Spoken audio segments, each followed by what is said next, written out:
नमस्कार. जाणून घेऊया आजच्या ठळक घडामोडी. इचलकरंजी शिवतीर्थ सुशोभीकरणाचा दुसरा टप्पा लवकरच सुरू होणार. समितीचे अध्यक्ष पुंडलिक भाऊ जाधव यांची माहिती. इचलकरंजी शहराच्या वैभवात भर घालणाऱ्या शिवतीर्थ सुशोभीकरण प्रकल्पाचा दुसरा टप्पा लवकरच सुरू होणार असून त्याबाबतची तयारी अंतिम टप्प्यात असल्याची माहिती शिवतीर्थ सुशोभीकरण समितीचे अध्यक्ष पुंडलिक भाऊ जाधव यांनी आमच्या चॅनलशी विशेष संवाद साधताना माहिती दिली.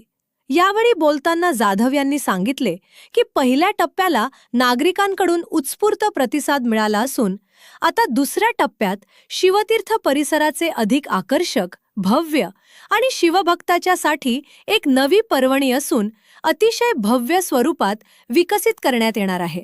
या कामामध्ये ऐतिहासिक सौंदर्यीकरणासोबतच परिसराची देखभाल, आकर्षक प्रकाश योजना आणि ऐतिहासिक वारशाला साजेशी विविध विकास कामे करण्यात येणार असल्याचे त्यांनी स्पष्ट केले.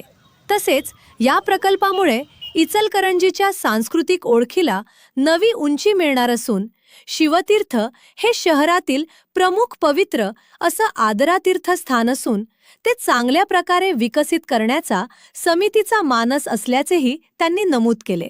संबंधित यंत्रणांशी आवश्यक समन्वय सुरू असून लवकरच प्रत्यक्ष कामाला सुरुवात होईल, अशी माहिती त्यांनी दिली. असाच लेटेस्ट अपडेटसाठी आमच्या इंस्टाग्राम अकाउंटला फॉलो व यूट्यूब चॅनल सबस्क्राईब नक्की करा व तुमचे कमेंट आम्हाला नक्की कळवा. समोरचा शिवप्रभूंच्या समोरचा हॉटेलचा भाग हा देखील माननीय प्रतापगोंडा पाटील साहेब यांनी या कामकाजासाठी म्हणून फ्रीपणे गिव्ह केलेला आहे. आणि तसंच शिवप्रभूंच्या पाठीमागची पोलीस चौकीची जागा आणि जीवन प्राधिकरणची जागा ही महानगरपालिकेची असल्यामुळं त्या सगळ्याच जागेचं ऑप्शन महानगरपालिकेच्या आयुक्तांनी सगळं व्यवस्थित केलेलं आहे. व्यवस्थित नुसतं केलं नाही तर आर्किटेक्ट इंजिनियर यांच्याकडून देखील या कामकाजाची पूर्तता झालेली आहे. त्याचा आराखडा तयार केला आहे, त्याचं बजेट तयार केलं आहे आणि हे तयार केलेलं बजेट, त्याचा आराखडा माननीय मुख्यमंत्री देवेंद्रजी फडणवीस, माननीय उपमुख्यमंत्री एकनाथजी शिंदे साहेब आणि तत्कालीन उपमुख्यमंत्री आदरणीय दादा म्हणजे अजित पवार साहेब या तिघांनीही मान्यता दिलेली आहे. आजच्या परिस्थितीला आदरणीय देवेंद्रजी, आदरणीय एकनाथजी शिंदे साहेब आणि आदरणीय सुनित्राताई पवार या तिघांनी या प्रस्तावाला मान्यता दिल्यामुळं ह्या चौकाचं प्रचंड असं जल्लोषात शुभारंभाचं काम आम्ही लवकरच हातात घेतोय. या शहराचे आदरणीय सन्माननीय हौशी आमदार राहुल आवाडे साहेब यांनी याचं बजेट देखील मंजूर करून घेतलेलं आहे आणि या सगळ्या कामकाजामध्ये अग्रणी राहून आदरणीय खासदार धैर्यशील माने दादा यांनी या सगळ्या कामकाजाचं नीटनेटकेपणाचं नियोजन केलेलं आहे. आणि हे सगळं इचलकरंजीकरांना अतिशय चांगल्या पद्धतीचं नियोजित ही जागा आम्ही चारी चौकाचं सुशोभीकरण अतिशय सुंदर करतोय. समोरच्या उजव्या साईडच्या शिवप्रभूंच्या समोरच्या कोपऱ्यामध्ये छत्रपती शहाजीराजे आणि शिवप्रभूंचे मोठे बंधू संभाजीराजे यांचं सिंहासनावरचं त्या ठिकाणी चित्र असेल.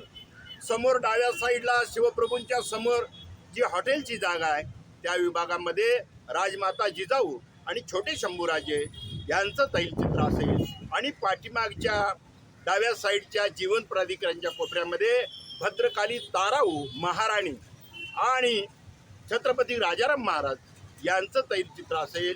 पाठीमागच्या उजव्या कोपऱ्यात जे छोटंसं पोलीस स्टेशनची चौकी आहे त्या ठिकाणी छत्रपती धर्मवीर शंभूराजे आणि महाराणी येसूबाई यांचं तैलचित्र असेल. आणि चारीच्या चारी तैलचित्र मेघडंबरीमध्ये अतिशय डौलानं आणि सुंदर अशा पद्धतीचं शिल्प या ठिकाणी उभा करण्याचं नियोजन चाललेलं आहे.